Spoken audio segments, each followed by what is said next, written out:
الحمد لله وكفى وسلام على عباده الذين اصطفى أما بعد فقد قال الله تبارك وتعالى في القرآن المجيد أعوذ بالله من الشيطان الرجيم بسم الله الرحمن الرحيم۔ میرے محترم بزرگ اور دوستو، سکندر بادشاہ کا نام آپ نے سنا ہوگا۔ بہادری اور شجاعت میں مشہور تھا۔ نوجوانی کے وقت یونان سے چلا اور فتح کرتا ہوا ہندوستان آ پہنچا۔ سرزمین پنجاب کو فتح کیا اور آگے نہ بڑھا۔ یہیں سے جب اپنے وطن کی طرف واپس ہونے لگا تو اس کی طبیعت خراب ہو گئی۔ ایسا معلوم ہونے لگا کہ اب جان نہیں بچے گی، تو اس نے اپنے وزیروں کو بلایا اور کہا، دیکھو اب میرا وقت قریب آ گیا ہے، اب میں آپ لوگوں سے جدا ہو جاؤں گا۔ پھر وزیروں سے کہا، جب میں مر جاؤں گا تو آپ لوگ میرا کفن دفن کر دیں گے؟ وزیروں نے کہا، حضور زندگی بھر ہم نے آپ کا نمک کھایا ہے، اگر آپ کا کفن دفن بھی نہ کریں گے تو ہم سے زیادہ نمک حرام اور کون ہوگا؟ پھر سکندر بادشاہ نے کہا، دیکھو اب میرا آخری وقت ہے اور آخری وصیت ہے، جب میں مر جاؤں تو آپ لوگ مجھے کفن پہنا کر دفن کے لیے جائے تو میرا ہاتھ کفن سے باہر نکال دینا۔ وزیروں نے کہا، حضور ایسا نہ فرمائیے، کیونکہ اس میں آپ کی بڑی بے عزتی ہوگی اور آپ کا جنازہ ایک بادشاہ کا جنازہ ہوگا اور پوری دنیا اسے دیکھنے کے لیے آئے گی۔ جب لوگ دیکھیں گے کہ آپ کا ہاتھ کفن سے باہر نکلا ہوا ہے تو پوری دنیا کہے گی، دیکھو دیکھو سکندر بادشاہ کتنا بڑا لالچی ہے، فتح کرتے کرتے مر گیا مگر ابھی اس کا لالچ ختم نہ ہوا۔ وہ کفن سے باہر ہاتھ نکالے ہوئے ہے تاکہ اور ملک ہاتھ آ جائے، اس میں آپ کی بڑی بے عزتی ہوگی۔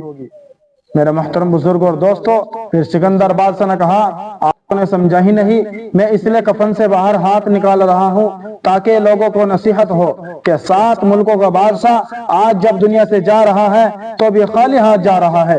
دوستو، اتنے بڑے بڑے بادشاہ دنیا سے خالی ہاتھ گئے، نہ دولت گئی نہ اطفال گئے، ہمارے پاس تو کچھ بھی نہیں ہے، ہم تو بالکل ہی خالی ہاتھ جائیں گے، صرف اور صرف ہمارے اعمال ساتھ جائیں گے، خواہ اچھے ہوئے برے۔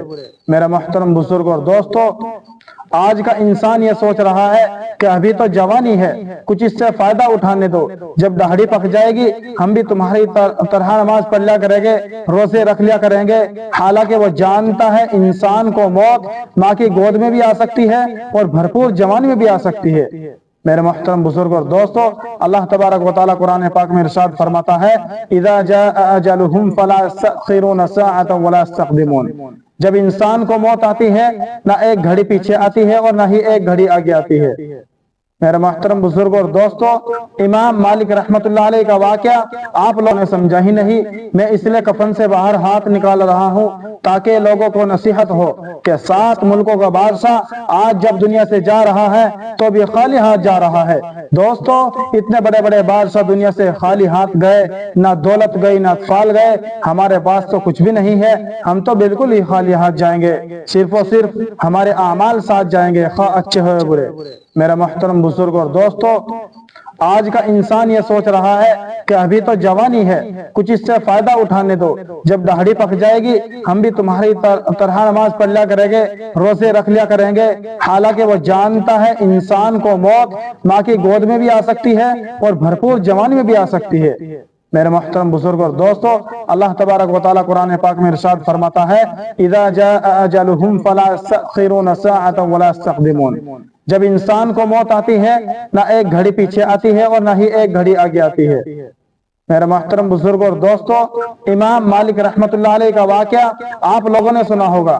چنانچہ مورخین نے کتاب کے اوراق میں اس طرح لکھا ہے کہ امام مالک رحمت اللہ علیہ نے خواب میں آقا مدنی صلی اللہ علیہ وسلم کی زیارت کی اور پوچھا، میرے محبوب میں 17 برس سے مدینے میں ہوں، فرما دیجئے میری موت کب آئے گی؟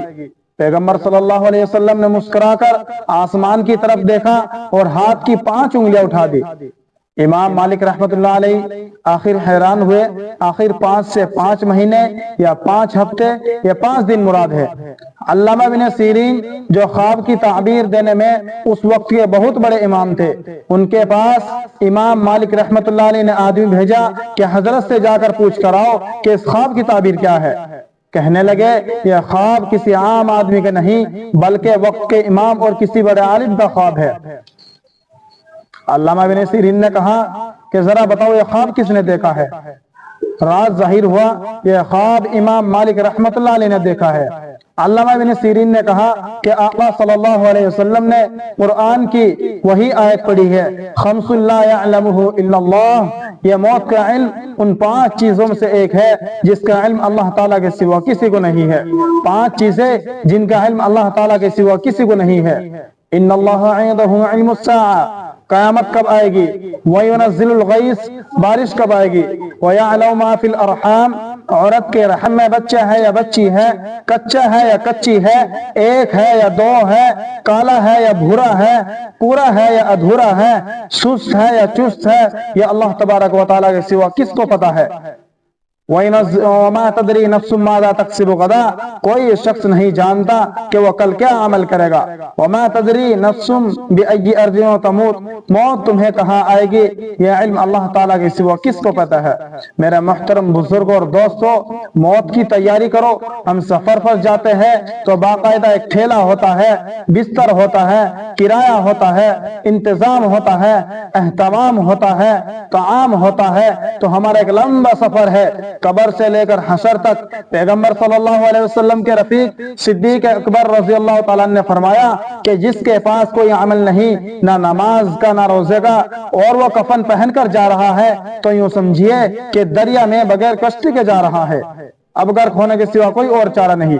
میرے نبی صلی اللہ علیہ وسلم ہر جمعے کو مسجد نبوی سے نکل کر جنت البقیع جایا کرتے تھے اور فرمایا کرتے تھے میرے صحابہ تم بھی چلو، تاکہ اس شہر خاموشوں کو دیکھے جہاں لوگ سوئے تو اٹھتے نہیں، چپ ہے تو بولتے نہیں، گئے تو آتے نہیں، گم ہوئے تو نظر آتے نہیں۔ میرے محترم بزرگوں اور دوستوں، یاد رکھو ایک نہ ایک دن موت ہر ایک کا دروازہ کھٹکھٹائے گی، اس لیے اپنی موت سے پہلے اپنی آخرت کی تیاری کر لو اور دوسروں کو اپنے کندھوں پر رکھ کر یہ عبرت حاصل کرو کہ کل تم کو بھی دوسروں کے کندھوں پر سوار ہو کر شہر خاموشوں کو جانا ہے، اور جس طرح آج یہ خالی ہاتھ جا رہا ہے کل تم کو خالی ہاتھ جانا نہ پڑے۔ اللہ تبارک و تعالی مجھے اور آپ کو ان چند باتوں پر عمل کرنے کی توفیق عطا فرمائے۔ وآخر دعوانا ان الحمدللہ رب